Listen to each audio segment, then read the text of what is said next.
is ring announcer Thomas Triber. And now, ladies and gentlemen, the time has arrived for Inside Boxing Weekly. So here are your hosts, Mike Goodpaster, John Einrein Hofer, and Jeremiah Preisser on the Grueling Truth Sports Network. Welcome, everybody, to Inside Boxing Weekly on the Grueling Truth Sports Network, brought to you by MyBookie.ag. I'm your host, Mike Goodpaster. Right now, I want to welcome in my colleagues. First up, Jeremiah Preisser. Good afternoon, everyone. Excited to be on. I'm always excited to be on. I want to thank all of our listeners who tune in week and week out. Appreciate it, guys like Rob Day and people like him. Again, we appreciate it. Quit kissing Bob's ass. And next up, we've got John Einrein Hofer. What's up, John? Good to be here, and I'll be happy to give props to Bob Day, too, for all his support. And then Mike can take it from there. All right, I agree. Since I still don't know why when he listed his favorite boxing writers, though, I was listed second behind Jeremiah. So, Bob, we got to get on that.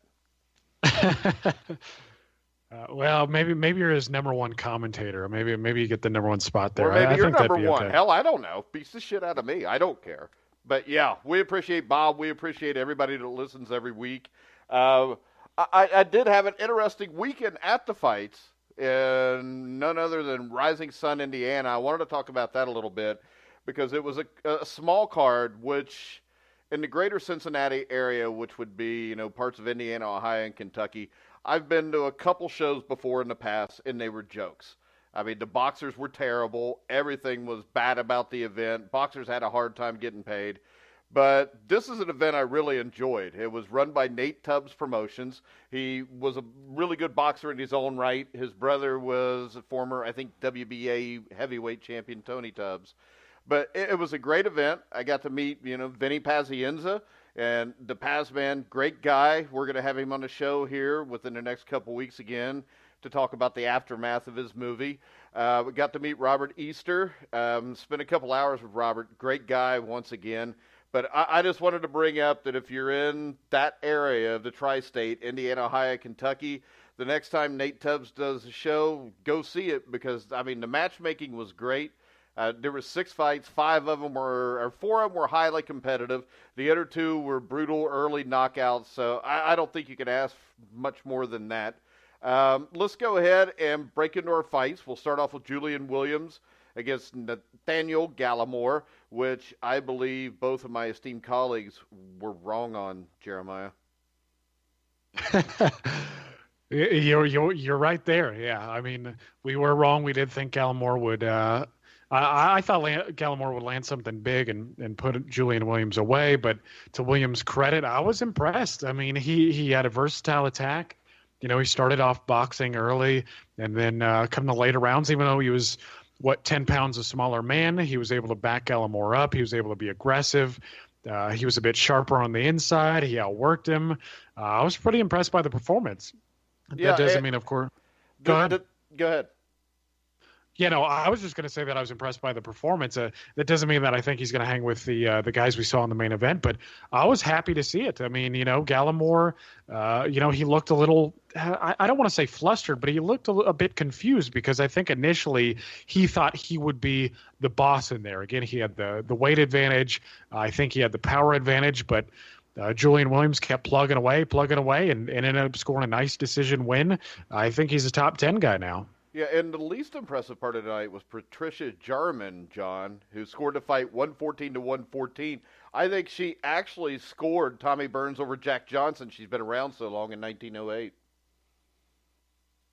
Well, yeah, I didn't agree with her card, but, I think we can get into that a little more as we talk about all the fights, but I think it goes back to what we've talked about this past year where I've said,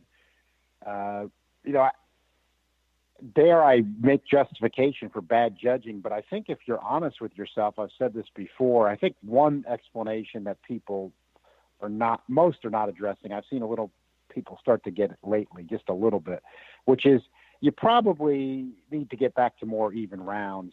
Mike, you'll probably remember, it was about 25 years ago 30 years ago, even now, where they started discouraging the even rounds. They thought that had become bad. And now, 30 years later, you can look back at it. No, it's not, because what a lot of these judges that are getting criticized for the horrendous scorecards, I think, are doing is beyond. It's a little more than that bad judging. What it is they're giving close rounds to somebody, and they're not doing what most of the rest of us do, which we won't admit, and a lot of boxing commentators and writers won't admit, which is they give one close round to one guy, and then they give the next close round to the other guy, no matter what happened in that round. So instead of doing that, let's just that would probably be, just to interject, the way you scored Canelo and Triple G, right, John? No, it would be like why you had Teddy Atlas with. Come on, John, that was funny. You could just laugh. Yeah, because but it's an example. But really, it's an example of what I'm talking about. You got Teddy Atlas with an insane scorecard of Golovkin 118, 110 over Canelo, and then you got Adelaide Byrd with the reverse. But if Teddy Atlas and Adelaide Byrd were both probably being honest about rounds that they really didn't feel they could give to one guy or another and just make them even, then the scorecards would come out similarly and not look as crazy. So that's I think more what you might have to get, because that's why I think that's really quick, John, a lot of what.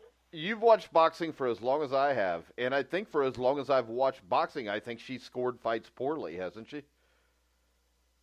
Well, I think that it's just that you have this, like, let's face it, like what we're getting in, I'd say not every fight, let's face it, about every other fight now, we're getting one judge with a card that's got a widespread, and everybody screams and says the judge is insane, he or she can't see, ban the judge. And, I think that there are an instance here or there where the judge really is that terrible. But I think in maybe 2/3 of these instances, it's what I'm talking about. They're not scoring any rounds even.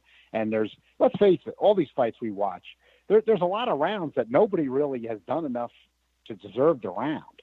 And you end up, we don't want to have even rounds, so you score it for somebody.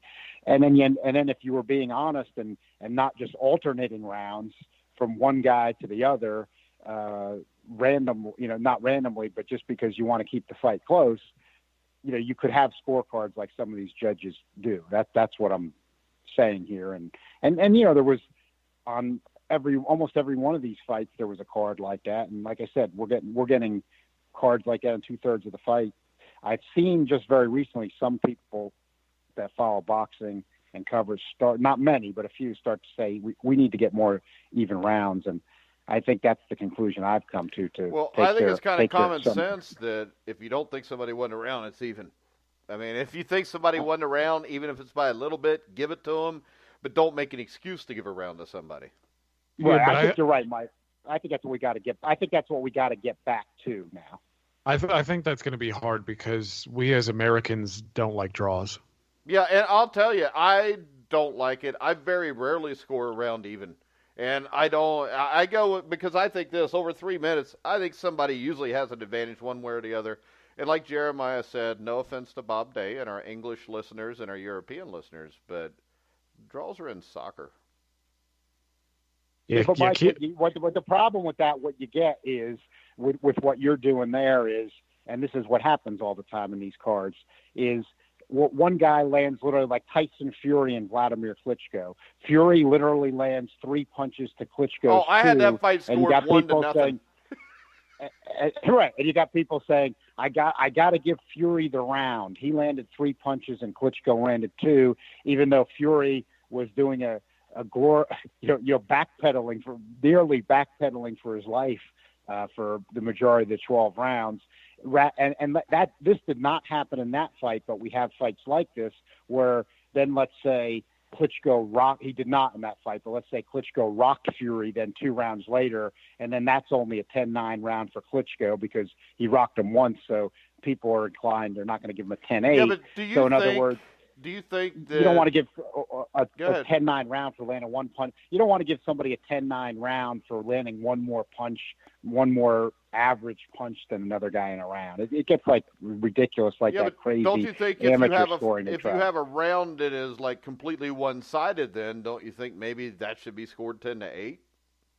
Yes, I think that and I think that can be in scoring, but I think what you want to have is like, if it's a clear round for somebody, you're really it was just clear they won that round, not one-sided, but just clear.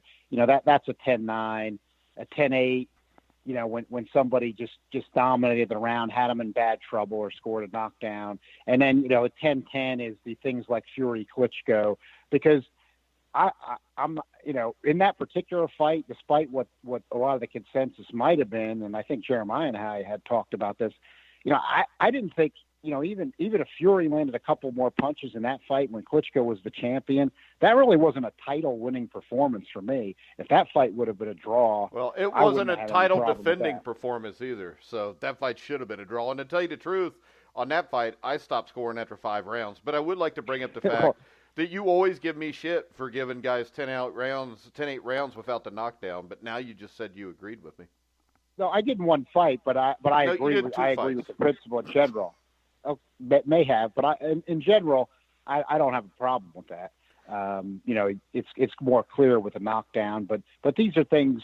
It's evolved that people have gotten in the habits of doing it this way. It's not really anything by rule. It's just kind of where things have shifted in maybe the last 30 years, and we don't have to go all the way back to everything old, but I think you could probably, with these cards I see, it would start making more sense to have more even rounds. But on the Williams fight itself, I do want to add, because Julian Williams performed really well, much better than I expected. He fought really well, and then Nate Gallimore did not bring what I expected. And even though a lot of this was because of Julian Williams, I think what I'd add with Gallimore was because it's a skill that's underrated in boxing, and a lot of times it comes into play even when your opponent's not doing that much defensively, which is people that just aren't accurate punchers.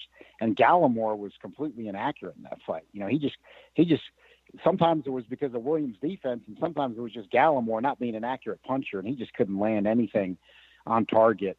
And by the end of the fight, he was gassed, and Williams was really landing on him more and more. And he had him close to stop at the end. So I don't want to take anything away from Julian Williams, because I thought he performed really well. Like Jeremiah said, he was very versatile, and Gallimore was something of a disappointment there.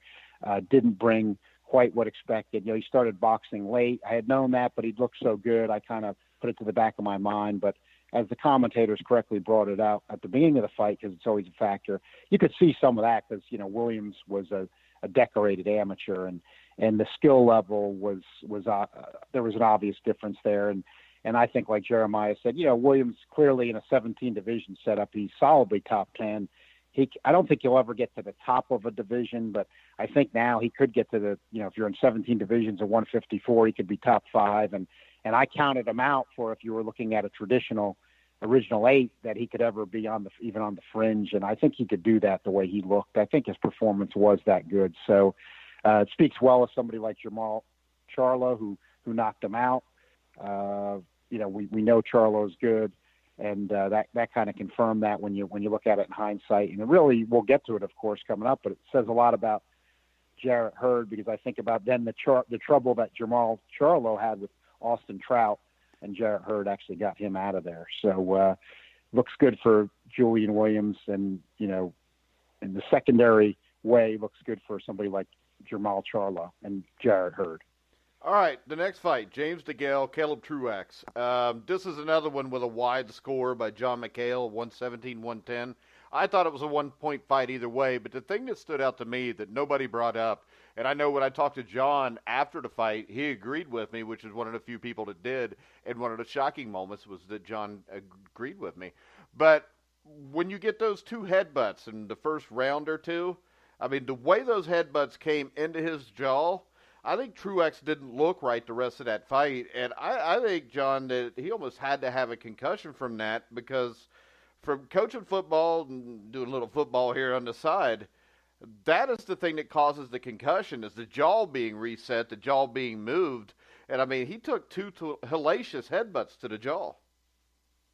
Yeah, I thought the same, Mike, even before you and I talked. We had talked during the fight, or maybe right afterward, and I was thinking the same thing before you mentioned it, because Truax, the more I watched the fight, I thought Degale was pretty much just Degale from the first fight. No worse, maybe slightly better, but not much. But Truax took those 2 butts in the first round, and he had a strong reaction to them. And you looked at him on the replay, and they were bad butts. And, he ended up with a couple of cuts as well. But I thought that was one of those instances that you see sometime in boxing that, I thought he might very well have had a concussion right in the first round, because he was lethargic the rest of the way, which you can get from a concussion. And his work rate was so far down from the first fight. And then to me, since Degale wasn't doing that much different, that only really leaves 2 explanations. Either he got the concussion in the first round from the butts and he wasn't the same, so he was lethargic the rest of the way, or, which fighters usually won't admit this until maybe 6 months or a year later when they're getting ready for their next fight or something, or he just wasn't, despite the fact you thought he would be and be motivated to be, that he just wasn't in that good a shape. But I think it was the concussion explanation is what I would suspect, or being severely affected by the butts, because the skull is very hard when you get hit like that. Now, I do want to give James Degale credit, though, because James Degale took a very bad headbutt himself in the second round, which Robert Burden correctly called the cut that was left from it. That was a very severe cut from a punch. And, Degale showed a lot of toughness in his fights, taking a lot of abuse. So I would say that to James Degale's credit, in a gritty, sloppy fight like that, where both men really did take severe butts that damaged them, that Degale responded better to his and was able to fight at least more like he normally does the rest of the way, even though James Degale in that fight, like many others, is very erratic during the course of 12 rounds. But he withstood that adversity a little better than Truax. I'm going to give Degale credit for that. With that said, I thought Truax was moving forward, trying to make the fight, even though he wasn't nearly as active as he was in the first fight. And I gave him the fight by a point. I don't have any problem with the decision. It was one of those kind of fights. You have Degale by a point, I don't have a problem. But I thought the fight was that close. I think, with the butts we talked about, Truax was cut badly. Degale was cut badly, took headbutts. They both went to the hospital after the fight. I don't think, Truax is 34, even older than Degale. I think only the weakness of 168 and having 17 divisions is going to keep those guys really in the midst of the top of the conversation of a division. If there was only 8 divisions, this is a perfect example. Truax, Degale, 168. If there was 17 divisions, I mean, these guys aren't getting a whiff of the light heavyweight top 10. I think that with the way boxing is regulated right now with 17 divisions, people recognizing that, they'll still be in the mix for 168 because of the weakness. So I'm not going to count either of them out under those circumstances, but they both took a lot of abuse again, and Degale, especially in recent fights, has been taking abuse. But, Truax has been stopped a couple of times too, and I don't think either of them will even have what they had in this fight for the next fight. All right. I think all three of us agree then, because I think, Jeremiah, you had Truax winning by a point also? No, I had Degale winning. Oh, well, then we're not even going to talk to you because only me and John are right on this one. No, I had Degale winning, and I disagree a bit because I actually thought Degale was sharper this time around. I do think I did too. I thought he was also. Yeah, I think he was quicker. I think his stamina was better. He made a conscious effort to stay off the ropes. He was winging the left hand a little bit better. Though he did look like he was getting worn down, and there's a lot of sort of sloppy infighting and not a whole lot going on there. Yeah, I do think that Degale was a sharper boxer this time. I will say though that I did have concerns before the fight even started. I was listening to James Degale doing an interview, and I didn't know if it was because of his nose had been messed up in previous fights. I didn't know if the way he was talking was because of his nose, it sounded nasally, or if he was starting to become punchy. I was a little concerned there, and I still might be, especially after this fight, because it was a rough one. So I don't know yet. Well, we'll see in the future, but I actually think the Birds had a bad night too. The call about the it being a punch, the cut on James Degale, that was a bad call. Adelaide Bird, his wife, had a bad call in the Moore Angulo fight. But yeah, I think Degale was sharper. I mean, I think early on, he was letting his hands go a little bit more. Again, he looked a little bit quicker. He didn't look as sluggish. But Truax, I think, he looked a bit pudgier, and I'm not saying he wasn't in shape, but he did look pudgier this time around. And I don't know if he was trying to get a size advantage. Either way, even if he didn't train quite as hard, he was in good shape. But yeah, no, I thought he boxed a little bit better. And again, I thought he was sharper. What I would like to see is that, seeing as James Degale is fighting at 168, and that seems to be a pretty British heavy division, I wouldn't be surprised at all, and I wouldn't mind at all if you had James Degale versus George Groves, it was kind of an overdue rematch. And then on the undercard, maybe you can have Chris Eubank Jr. versus Caleb Truax. I actually think that'd be a pretty enticing event. Yeah, I agree. Next up, we had the only card, I think, where the judges scoring were pretty much on, with all three scoring up by a point. But we had Erislandy Lara losing a split decision to Lara-Hurd. Jeremiah, I'll let you go first on this one. Well, what can we say? I mean, Erislandy Lara was in I don't want to quite say a fight of the year candidate. Maybe at this early juncture in the year, maybe, but he was in an exciting fight. I got to give him credit. I mean, I didn't expect him to stand there so much and take so many punches on the arms. I thought he would give lateral movement the whole time. But he stood his ground a lot. He was pretty sharp in some of the exchanges. But I found Steve Farhood's scoring just in general the whole night to be spot on. I agreed with him in just about every round on all three fights that they televised. I think I did differ with him in the sixth round of this fight, but yeah, I thought his scoring was spot on. And so how I saw it was kind of how a lot of us saw it in the beginning, where Erislandy Lara would box a bit more, he'd be sharper, Hurd would take a while to get going, then eventually his work rate would give him the edge here. I did say that I thought Lara would take the decision, and had he not been knocked down in the last round, but it was a damn good fight. I was really happy to see it. I mean, Hurd, for a big, tall guy, moved his head. He has defensive lapses. He gets hit quite a bit. But he moves his head from time to time, and it's nice to see from a tall guy. But Lara was sharp. He was landing a lot of left hands. He was going to the body a bit more than I thought he would. But yeah, Hurd's size. The guy looks huge. I mean, he looks like he could be fighting James Degale. But his work rate started to take over, and his power started to take over. I was pretty impressed with the body shots that he was landing on Lara. I do think Lara was taking a lot of them on the elbows in the early going, but it was just one of those things. He kept pounding away, and he had a bit of the Mickey Ward in him. I mean, he's not that good when it comes to tapping the left hook to the head and then digging it down to the body. I mean, he doesn't plant his feet as well as some of those guys, but I like seeing it. It's a good. It's a good offensive strategy, especially against southpaws, where you don't see a lot of orthodox fighters bang the left hook to the liver. So I was impressed by Hurd. I mean, kudos to him. He's a young guy. He didn't have the amateur experience anything like Lara did, but he went out there and just kept working and got the decision win. And in my opinion, we did the Transnational Boxing Rankings Board. We do our rankings from Sunday to Tuesday morning. I voted Hurd as the number 154 pounder in the world. Looks like most guys have it that way too, and kudos to him. One thing I did want to add before we move on to John was that I'm disappointed in Showtime in their presentation of the fight. They added the IBO title as if it's some significant trinket in the mix. It seems like Showtime is glorifying every damn title under the sun. It's obnoxious, frankly, and it does the sport no good. Yeah, and I mean, that's just what they're going to do, especially since they're doing all the fights from England now, because it seems like they love the IBO over there. This was a better than expected fight. John, what was your take on it?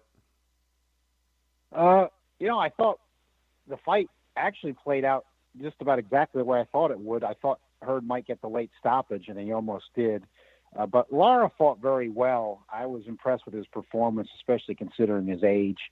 He obviously came to fight. He was still boxing. He was, he's got the left that I think he can hurt you with when he really wants to throw and try to do that. And Hurd was coming at him like a freight train, so he had to do that, and that's what made it a good fight. And Hurd was coming on more and more as the fight went on.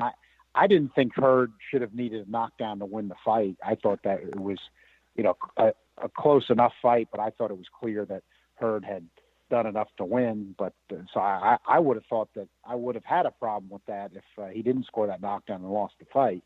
But we didn't have to worry about that because he got the dramatic knockdown and he did win the fight. I thought it was an excellent performance. I think it's good that Jeremiah said that the transnational panel has voted him as the number one guy at 154. I think he's earned it.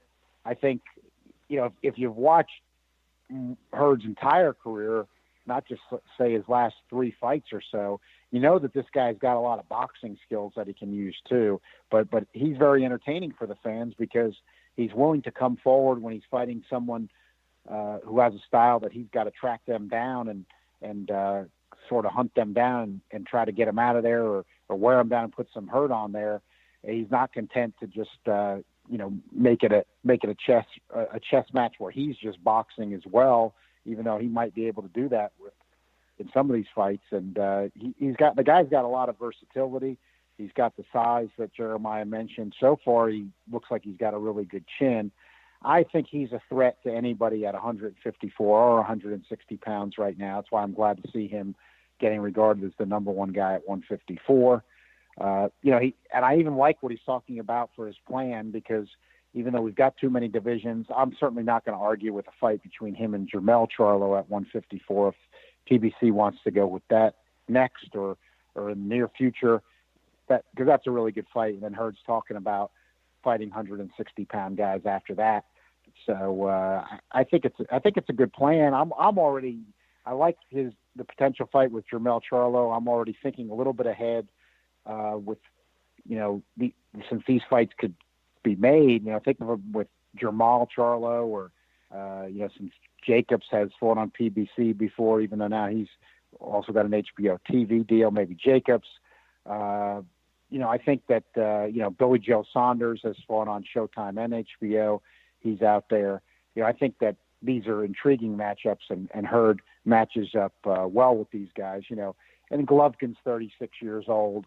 I think for some of the most talented guys in that 154 to 160 pound region, it's going to be a good time to fight Golovkin if the fight becomes possible. We've got politics, TV, and all that. I don't know. I imagine Golovkin will probably might go in the direction of Saunders. You hear, maybe in the fall, but then again, if the Canelo rematch comes off in September, we could just see that. Who knows? We'll have plenty of time to talk about that down the road. But I think Hurd's going to start getting discussed right in there with those kind of guys, and I think he deserves it coming off the performance that he had against Lara, because we know the skill that Lara has, and Lara, performed well enough that he counted out. Yeah, he showed he's got plenty left, and we know he's got the skill, so he's certainly in the mix. It was the type of a skilled, gutty performance that Lara really doesn't drop back to me after that fight Saturday night. All right, so what's your take on these guys in the future, Jeremiah? And did you see it the way John did, that it was a fairly clear-cut win? No, I thought it was really, really close. I mean, Hurd was working a little bit earlier on in the fight, but to me, he was missing, the majority of his shots are in the early going. I mean, yeah, he's banging on the body sometimes, but Lara was pretty tight and looked like he was making a conscious effort to deflect the body shots. And for me, if you're talking about clean, effective scoring punches, Lara looked like he was scoring, a sizable portion more than Hurd was, especially in the early going. Because if Hurd was landing clean, effective shots to the face, I don't think Lara would have been. Yeah, I don't think he would have been standing that long. But yeah, no, he was slipping, bobbing, and weaving, and he was making him miss a bunch. But I would love to see the Hurd Charlo fight. I mean, I think it's a natural. I mean, I think you can have it done, and I think they're the number 1 and number 2 guys at 154. And in regards to the transnational rankings board, I voted Hurd number 1 because, frankly, his resume is now better than Charlo's is. Jermell Charlo, in my opinion, he's the lesser of the Charlo brothers. I don't think his power is as good as his brothers. He hasn't looked as exciting or as effective as his brother. He has a fantastic jab. I mean, don't get me wrong. I like what I see out of the guy. But I just don't think, a win over Lubin and some of the other guys he's had, it just doesn't match the Lara win. I just think that makes him number 1. But yeah, they've got to get it done. Again, none of us are really the fans of the 17 weight classes, but, seeing as they'd be number 1, number 2, that would crown a new champion, and I think we should all be excited about that. Forget the unification nonsense. But I'd love both Charlo and Hurd at 160. I mean, Hurd can obviously make it. I mean, the guy's freaking huge. Geez, looking at before the weigh-in, Hurd was clowning around a little bit, and he'd look over Lara's head. He looked like he was about damn near a head taller. But I'd love to see that. And it's unfortunate for Golovkin, I think, because you actually see this quite a bit where you'll see you'll have great champions or, you'll have great fighters. And when they're long in the tooth, you get a new breed of fighters who they won't get to take on. I mean, you look at the post-Hagler era, and you had James Toney and Michael Nunn and Roy Jones Jr. and Bernard Hopkins and tons and tons of really talented guys. And I think you're going to get that with Golovkin too. I mean, just look at the way the division is heating up. Jacobs, Saunders, Alvarez, Devrenchenko, I think, is a big player. The division's getting really, really good, and hopefully they can make fights between a lot of these guys so we don't have to ask a lot of questions when it's all said and done. And eventually Golovkin's going to lose to one of them. I mean, Golovkin, I think, is a damn good fighter, but, at his age, with his style, it's only a matter of time. Nobody beats Father Time. Right. Yeah. He's the undefeated. only way he doesn't lose is maybe he takes 1 or 2 more fights and gets the hell out, which is what he should do. But hardly anybody ever does that. Yeah, the money's too enticing. I mean, but I wouldn't blame him at all if he, took on whoever he's going to take on. And unfortunately, I know John's probably sort of disappointed that they rejected the prospect that he was hoping to get instead of Spike O'Sullivan. And funny enough, I keep hearing the name Spike O'Sullivan when I agree with John in this regard that Spike O'Sullivan would lose to the prospect that John's been wanting to replace him with. So if Golovkin goes out there and beats a guy on Spike O'Sullivan's level, and then he goes and beats Billy Joe Saunders in the summer, and then maybe he fights Alvaro. Yeah, maybe what? I mean, there's no use to push this any farther at his age and the way he fights. I wouldn't be mad at him. Yeah, he's been a great fighter. I know his competition hadn't been that great, but I don't think there's ever been a middleweight alive that would have just blown Golovkin away. I'm not saying he could beat a Marvin Hagler or guys like that, but I don't think he's going to embarrass himself against anybody that ever lived. No, and I think there's a lot of nostalgia when it comes to the old timers. And don't get me wrong. I mean, anybody who goes on, my author page, they know that I follow, the old timers. I follow the new timers. I appreciate the sport for what it is and what it's contributed to sporting history, but I'm not naive enough to think that Golovkin couldn't hang with some of the greats. I mean, I'll tell a story that I told Mike before. So there's a guy, Bert Bienstock, excellent guy, really knows his stuff. His father actually watched Harry Greb fight in the flesh. This is a guy who's seen Sugar Ray Robinson live. He's seen Marcel Cerdan, Ike Williams, et cetera, et cetera. Again, nice guy, really knows his stuff. And he's a big Golovkin fan. He straight up said, Golovkin could hang with just about any middleweight to ever do it. And, I can see that. We know how the modern day politics are and whatnot, but, it's one of those things. Like, I love Hagler. I mean, Hagler to me is the most well-rounded middleweight I've ever seen on film.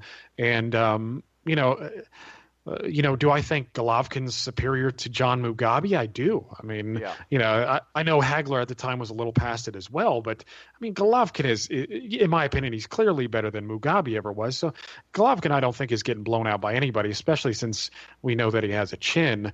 But yeah, it's unfortunate, and I wouldn't blame him at all if he, went out, knocked some guy out, some fringe contender out, and then fought Billy Joe Saunders and wrapped it up. Because if he's got some foresight, and I know Golovkin does. I've heard him speak in interviews where he's like, maybe this isn't what I want to do for too much longer. And I think I even saw an interview, 2 years ago, where he said he kind of regrets boxing. He wish he would have done something else with his life.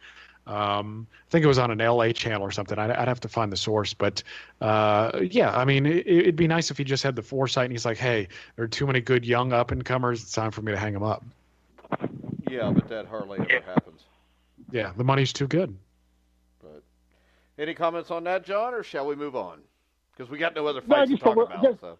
Yeah, just a little bit is I kind of, just as an exercise, like to almost put myself in.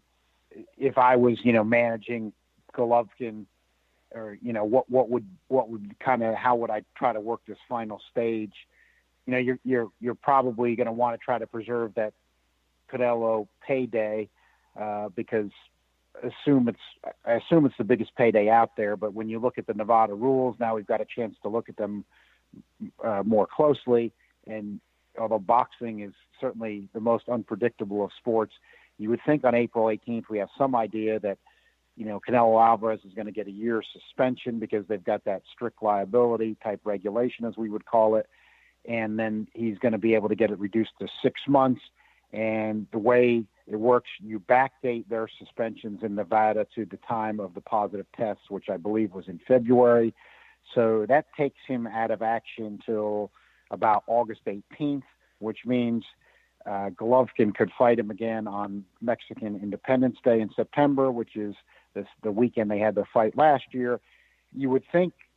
So I think what I'm imagining might be going on behind the scenes right now, which they're not going to tell you, but might be going on, is, and they would justify this as being the final belt if this was the determination they made. But what the real determination probably is, that I'm thinking, if you're managing Golovkin, promoting him, is you're thinking, okay, with the way the British money has been lately,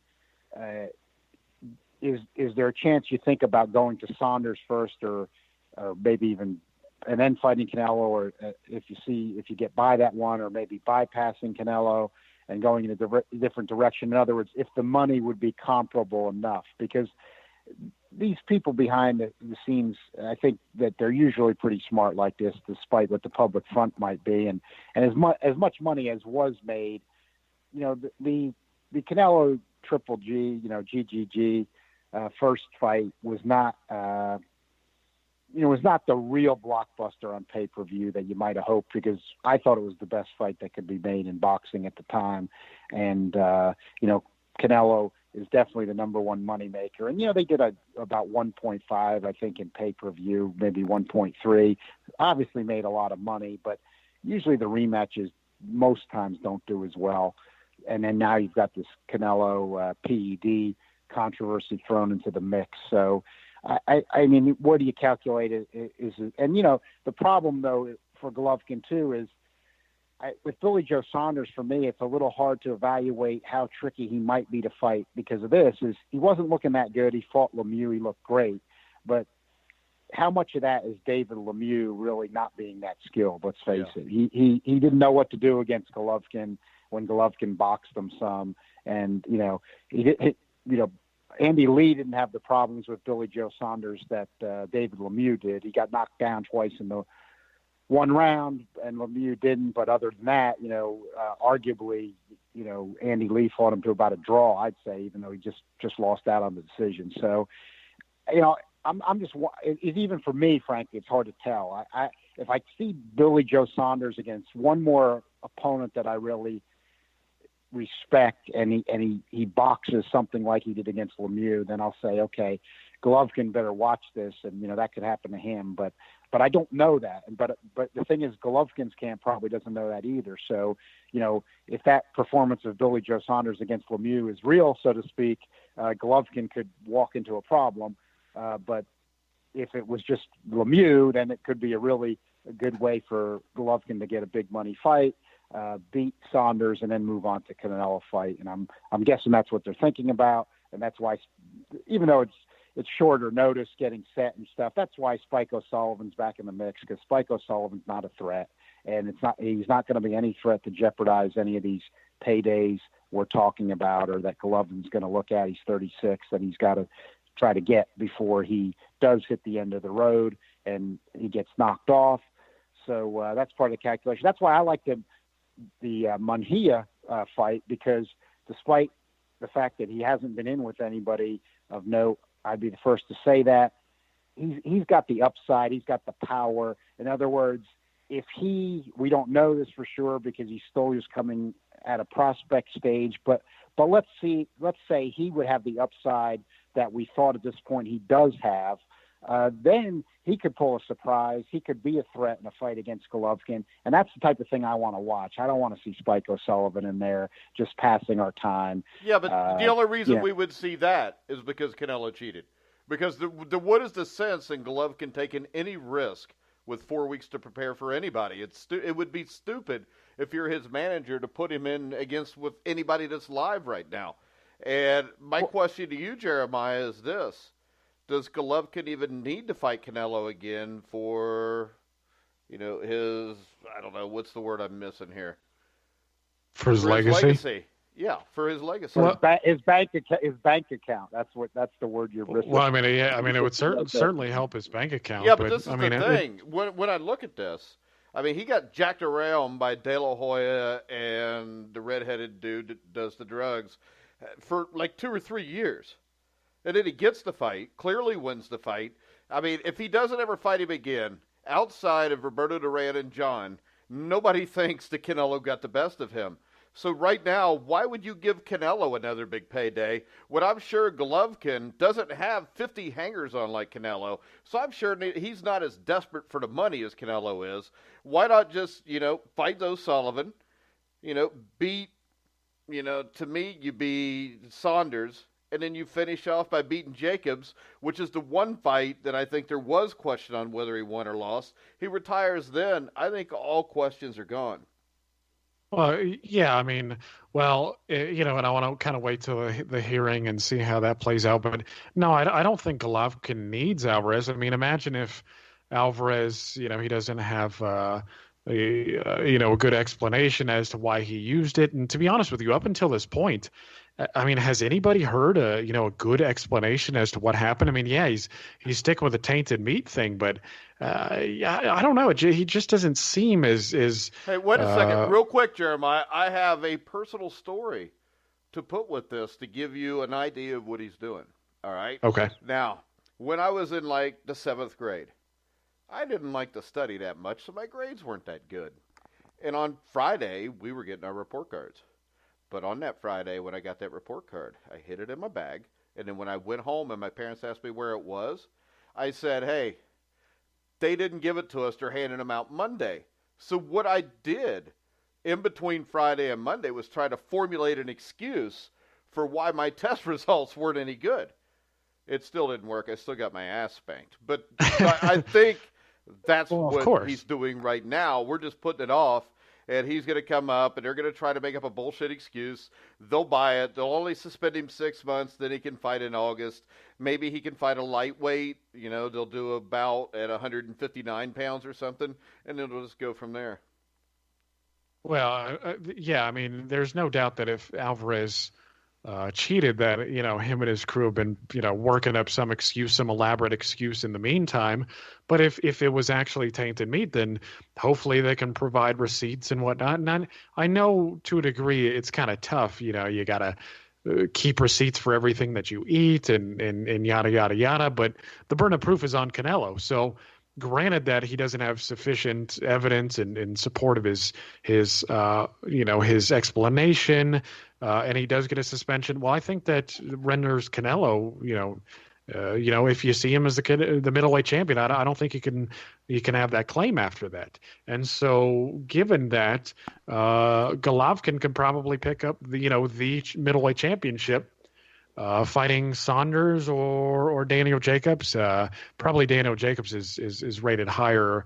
I'd have to look at, who the ring has, even though they're a rival rankings organization, I still, like to encompass their views and take a look at where they've got. But I don't think I don't think it weighs that heavily on his legacy to where he has to have a rematch. If he were to go out and beat Saunders and Jacobs and retire, I think his legacy would be just fine. All right, John. Well, I think that, first of all, I thought Canelo won, a close fight. I thought that, Duran thought he won. There's other people that thought he won. The fight was scored a draw. Who else thought that? I think that some of the things that we talked about are coming into play now that Jeremiah mentioned. But first of all, look, I've said repeatedly that in my life experience, I would be thinking it's more likely that Canelo Alvarez did use the clenbuterol than he didn't. But with that I've said, he's always going to have an. I don't even want to call it really an excuse, because there's always going to be some degree of mystery to it, because the tests were within the limits for contaminated meat. That's not in dispute. He was in Mexico when the tests were taken, and his lawyers are saying they're going to produce receipts at the April 18th hearing. That's not going to keep him from getting suspended, but it will, I guess, be sort of put out there for mitigation. But even if he didn't have the receipts, he's within the limits. Mexico has had this problem, so that's always going to be out there. Now, I think, to me, being following the history of boxing and caring about these things, like a lot of people that are closely involved in the sport, like we are following it, do care about. But there's other people that don't, frankly, which is, I think that in modern boxing, with the way we have to handle PEDs, Canelo will be suspended. And I do care about those things, where then he loses his claim to the middleweight championship. So, that leaves, Golovkin fighting a Saunders or a Jacobs as really, I think, in this era where you have to recognize PEDs as being a disqualifier. And getting ready for this discussion, I was curious myself. I did look at the Ring and Transnational before we got on tonight, because I wanted to check some of those issues, where they were at. It's the closest we have as a consensus. And the Ring clearly says in their policy that if you test positive for a PED, I thought they might have made a distinction between in competition or out of competition, but they don't, and that you are out of the ratings, and that includes a champion. So that's already in their policy. So if they're going to follow their own policies, I actually think they will. They'll pretty much have to, but we'll see. That means if April 18th, which we're getting close to it now, we're 9 days away. If he gets suspended by Nevada, that suspension goes from temporary to permanent, not permanent, so to speak, but a definitive length of time, which would be a year, then maybe short of 6 months. Then he's got to lose their title. Transnational, I disagreed with. I thought Transnational's logic was wacky about saying he said he's not the middleweight champion. He still had the ring belt. I mean, Canelo's. He could have said in Spanish, he could have been referring to the WBC taking the belt away when they gave it to Golovkin. I don't think that didn't make any sense to me, but that's going to be moot, because if he tests positive, with the PED test, and then on April 18th he gets suspended, then he's not going to be the champ in Transnational, and that would be the case no matter what. He's presumably not going to be the champ in the Ring. He's not really going to have any claim anymore. So you're going to have you have Transnational and Ring vacant title. I would look at it that way as well for my ratings. So Golovkin's clearly the number one guy then. Canelo's out of the ratings because he's tested positive for PED. So not only is he not the champ, he's not even in the ratings. So then that leaves you with like Golovkin, Jacob, Saunders, if Golovkin wants to go that route for the lineal claim. But then there's the payday claim. And that's what's going to be curious to see where he goes, because if he doesn't want to jeopardize that Canelo payday, and he feels like that's a bigger payday than anything else, let's see if that's the route he goes and he's just going to go right to September, or if there's going to be another plan out there and we're going to have a lineal middleweight title vacancy filled. All right, Jeremiah, I know you're on the transnational board. You want to go ahead and address what John said? Well, I'd probably have to get the exact quote to see, but yeah, from what I understand was that Alvarez was asked if he was the middleweight champion at a press conference, and he said no. And I know this was before the Liam Smith fight. I mean, yeah, maybe the context was the WBC belt, maybe, but if Alvarez is under the Golden Boys promotions and he realizes that he has the Rings middleweight championship belt, I mean, you would think that would play on his mind, but he doesn't mention it very much, to be honest with you. And with all of his talk of, not being physically a middleweight yet, and then moving down to fight Liam Smith, I'm not quite sure it's that wacky, but I mean, if you're asked if you're the middleweight, yeah, sure, there could be some context. I mean, again, I'd have to evaluate the context of the claim itself, but if you're asked if you're the middleweight champion of the world and you say no, it sounds like you're rescinding your claim. But again, maybe he is referring to the WBC title. Again, I'd have to look it up and because I wasn't there. I don't even think I was part of the board at that time. So it's not something that I paid really close attention to. But yeah, I can come back and, maybe on the next show we'll give context for it. But again, if he's aware that he's the middleweight champion for The Ring magazine, you'd think he'd be a little more adamant about, being the middleweight champion instead of saying, hey, no, I'm not. If they're asking whether or not he was the WBC middleweight champion, well, come to think about that, let's think about that just a little bit more. I mean, if they're asking him if he's the middleweight champion of the world, and it was quite clear that the WBC had already stripped him. If I'm not mistaken, the WBC had already stripped him long before that. So what other claim to a middleweight championship would he have?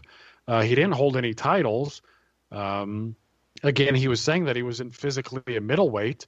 He moved back down to 154.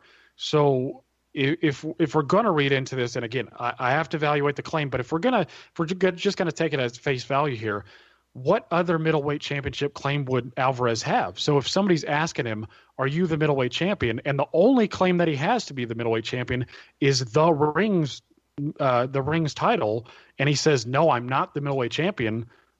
I don't know. Maybe you can explain to me how that logic's wacky, John. Well, his quote was, which they said was the quote for stripping him, was, I was the middleweight champ of the world, but now I'm not. So right, that seems to me that alludes to the WBC stripping his belt, which these guys, which we disagree with, but they talk a lot in alphabet terms. It's not like he was then saying, I'm not the Ring middleweight champion. Nobody said that he was ever quoted as saying that. Or he didn't say WBC either, though.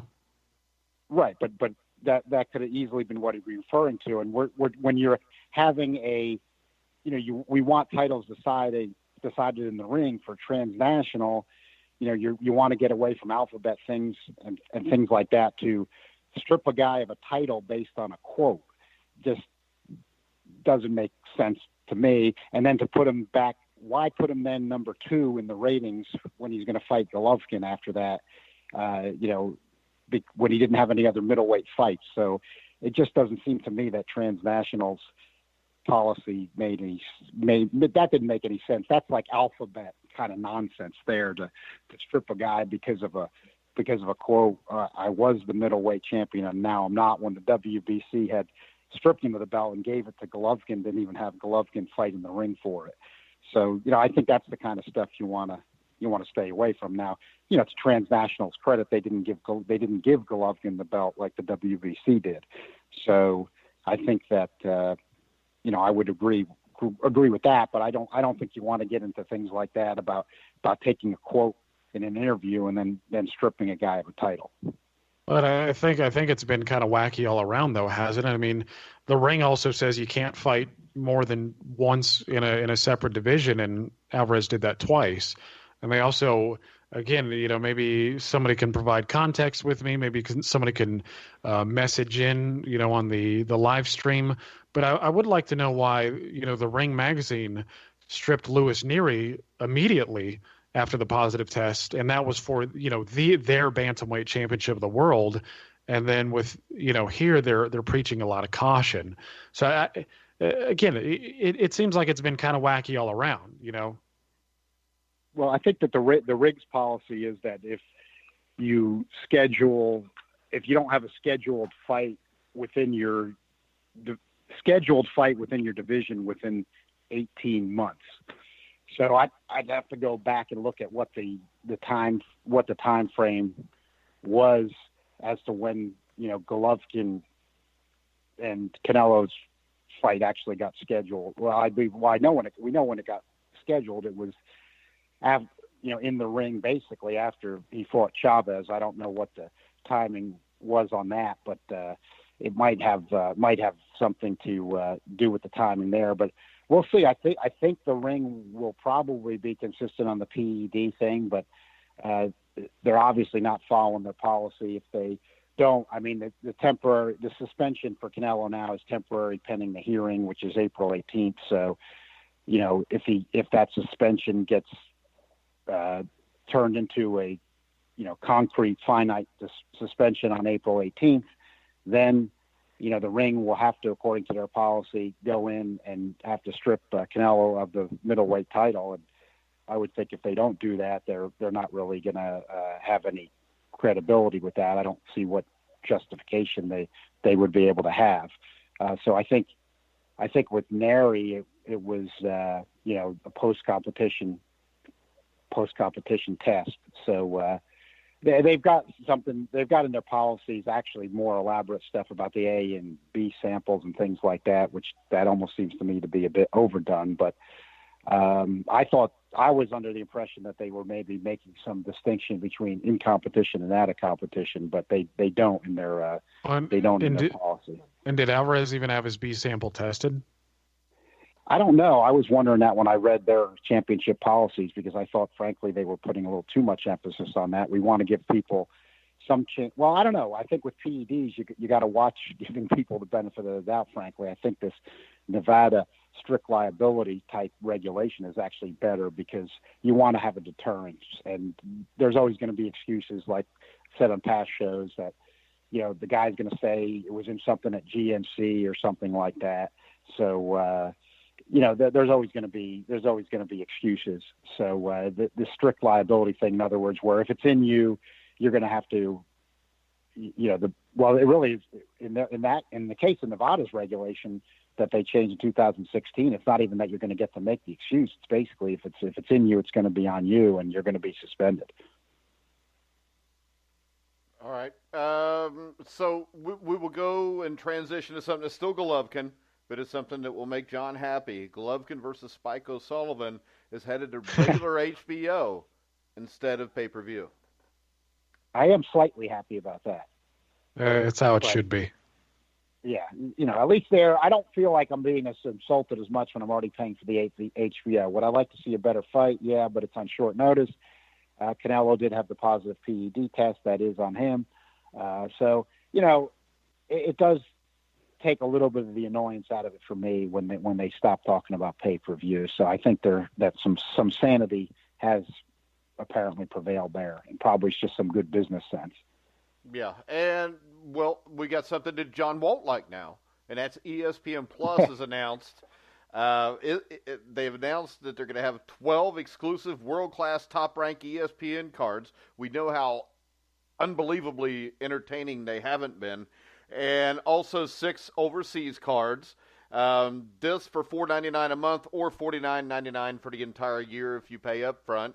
The big hook on this is Terrence Crawford versus Jeff the Hornet Horn. When they fight in June the 9th, that'll be included in it. So what's your take on this? I'll start with Jeremiah first because I already know what John thinks. Yeah, we all know what John thinks, but I'm in the same. He's just cheap. He's a tight one. I know. I can get that he's a cheap, but it's really principle after all these years of paying for boxing. But go ahead, Jeremiah. Yeah, no. What this tells me is I know what I'm going to be streaming, and it's not legally. Yeah. Hey, don't tell everybody. No, well, come on. I mean, it's, I could just watch it on YouTube afterwards or Daily Motion. I'm not going to pay for it. I mean, first off, I don't like ESPN because it's ESPN has started to suck for. I think I stopped watching ESPN a decade back. It's not the same as it used to be. It's not that intriguing for me.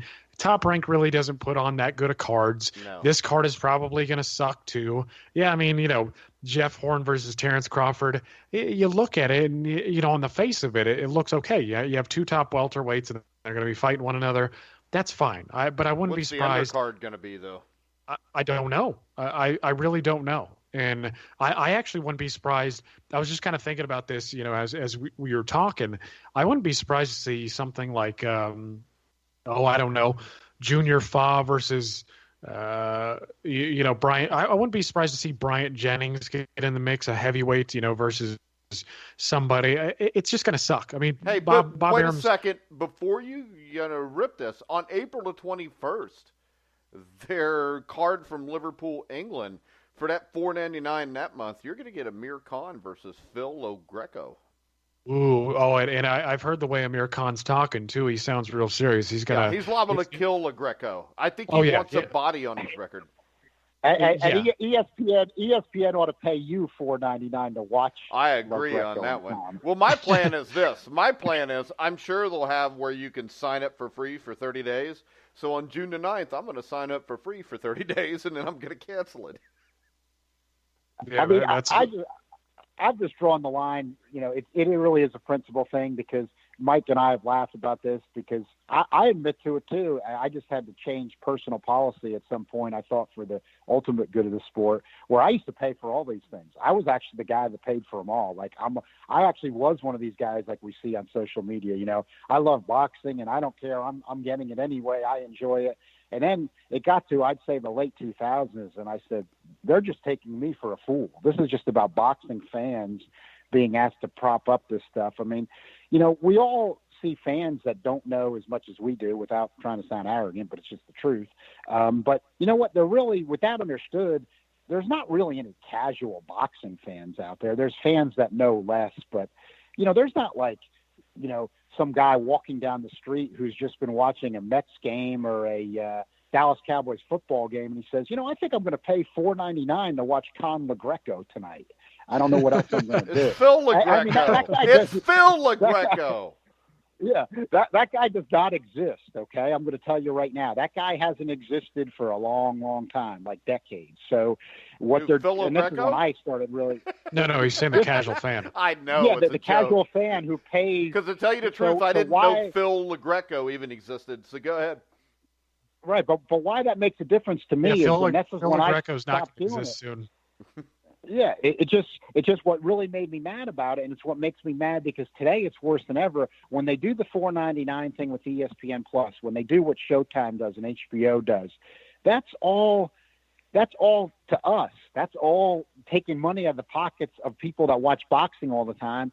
In the U.S., it looks to me, I start seeing these numbers and I get that feeling. I think there's maybe in the U.S. like somewhere about 1.3 million people, 1.5 around there that'll watch boxing, and it's a matter of just what amount of those people you capture. In other words, and that's all the people on Twitter and Facebook talking about boxing and stuff too. It's not even like an attempt to appeal to anybody else anymore. It's just what money they're going to take out of our pockets and what money they can get out of that 1.5 million or so to pony up. And that's where I just got sick of it.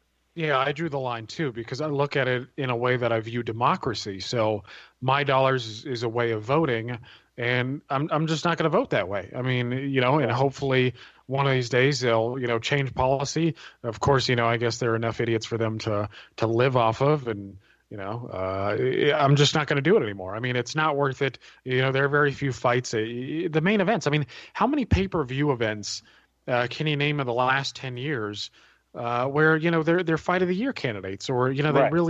they really leave a lasting impression on you. There aren't very many at all. I mean, most of the fight of the year candidates are, they're on Showtime, they're on some lower PBC or something. I mean, it was like in my opinion the Klitschko Klitschko Joshua fight. To me, that wasn't even the best fight of the year. The best fight of the year for me was on PBC, and it was Brazil versus Aguno. For me, it's just not that appealing. What they do is they give you two well-known fighters at the top, and then they don't stack the undercards. To Eddie Hearn's credit, the Brits have been doing a better job of that. They have been putting closer matchups on and giving you more of your money worth. But in America, guys like Bob Arum are just they're not giving you much. They're giving you a number of prospects, like Michael Conlon or Shakir Stevenson, and they're whipping no-hopers. It's just not doing it for me. No, I agree 100%. I agree 100%. All right, so we're going to stop the show here because we just all agreed. Yeah. I mean, I wouldn't have a problem with $4.99 if they gave us actual good cards. But I'm afraid that, like, Horn and Crawford, the undercard will be like the return of Mia St. John and Butterbean. But let's face it, if we got that, I'd probably pay $4.99 for that, though. Yeah, I probably would too. Maybe they could fight each other topless. Each other, right? Yeah, they could fight each other topless because I think Butterbean's got bigger boobs, even though hers are fake. Yeah. And it's just sad. Yeah, Arum gave us both. It's just sad. It's just sad how it's gotten. A lot of it's gotten. Well, and what they need is, I really wish a lot of these boxing is such a stagnant sport. There's not really anybody with visions because they're so content taking advantage of the system that's already in place. But I'd really love to see some boxing visionaires, people who are like, okay, well, I'll give you $4.99 a month, but you have access to ESPN Classic, or you have. Well, that's what this is, because they're giving you all the classic ESPN old fights. Top-ranked fights. But you know old what? If you want to see them, you can go to my YouTube channel. Just look at Mike Goodpaster. Exactly. I got them all, and they're original with commercials. Right, exactly. And Ovaltine commercials. It's just it's not enough. And I want to add one more thing on that point before we do wrap up. Like Jeremiah said, the lack of vision. I like what PBC tried to do, but then he made the excellent point about they just all want to take advantage of the system that was in place. How could a great fight like Lara-Hurd and Erislandy Lara be on Showtime, which is an end at 1:45 in the morning? Oh, I know. Coast? We couldn't even do our live show. It was too late. Yeah, I mean, Showtime's already got a low subscriber base. It's premium cable. It's got much fewer subscribers than HBO, and you're at 1:45 in the morning on the East. That's not reached nobody, no casual fan, no new fans whatsoever are watching that. That's just all boxing diehards. I even saw some people, I credit their honesty, and these were longtime boxing writers and fans, a couple of them, not a lot, but a couple of them tweeted that they couldn't make it to the end. It was just too late. They couldn't stay up to the 1:45 for the end of Lara. Well, I was falling asleep during the last 3 rounds of Truax and Degale. But luckily, Lara-Hurd was good enough that I stayed awake. Plus, I think I talked to Jeremiah on the phone every time I started to fall asleep. Yeah, you're like, help me out, man. Save me. Because it was tough. I'd been to the Nate Tubbs show, and I was chilling with Craig Houck, and, I was having a good time. Pac-Man Jones, we was chilling like villains up in the villa there, and I mean, I was tired from, hanging out all night, and then I come home and start to watch these fights, and I was so tired, it's about all I could do to stay awake. Yep. Yeah, that kind of thing that concerns me for the sport, because it's a shame. It's a missed opportunity. Yeah, it's like it's like the sport's riding around on a bicycle with a stick in its hand, ready to stick it in the spokes, at any given moment. I mean, it's just one mishap after one mishap. All right, guys, we're going to go ahead and wrap this up. If you want to hear me and John even more, which I know you do, you can go to thegruelingtruth.net and listen to Survive and Advance with me and Steve Risley. John was on. Our topic was Joe Paterno, the HBO movie, this past couple days ago. So you can check that out. You can also hear me and Steve on Thursday nights where John can't because he has a regular job where he has to get up in the morning. But John, I think, will be with us every Sunday night, right, John? Yeah. So you can catch John, me, and Steve every Sunday night, me and Steve every Thursday night, so make sure you check those out. We got a couple new boxing articles up here in the last day, don't we, Jeremiah? We do, yeah. We've got a new contributor, Simon Traversy. He was hanging out at the Fight City beforehand, but they're not getting his stuff up quick enough. So we got a couple in-depth interviews with him. He does one with Holly Johnson, is a new filmmaker. She's putting out a movie here soon called Champ. He did an in-depth interview with an entrepreneur who runs an MMA/boxing gym. We've got historical pieces, modern pieces. There's just a lot of variety, video, audio, whatever you need. Yeah, and in the next day or two, the Old Time Boxing Show with me and Christopher Shelton will be up. We actually taped that today. The show is on, I don't know. We're going to surprise you because I can't remember, even though it was just Max Schmeling. It was Max Schmeling, Jeremiah. So there you go. I remembered what it was. So we talk about the career of Max Schmeling. I think next Monday you can hear us live at 1 o'clock in the afternoon where we'll talk about the Michigan Assassin, Stanley Ketchel. So you can catch us at 1 o'clock on the GruelingTruth.net live. So remember, you can catch all of our shows on iHeartRadio, iTunes, Spreaker, Stitcher. Wherever you find sports podcasts, you'll find The Grueling Truth.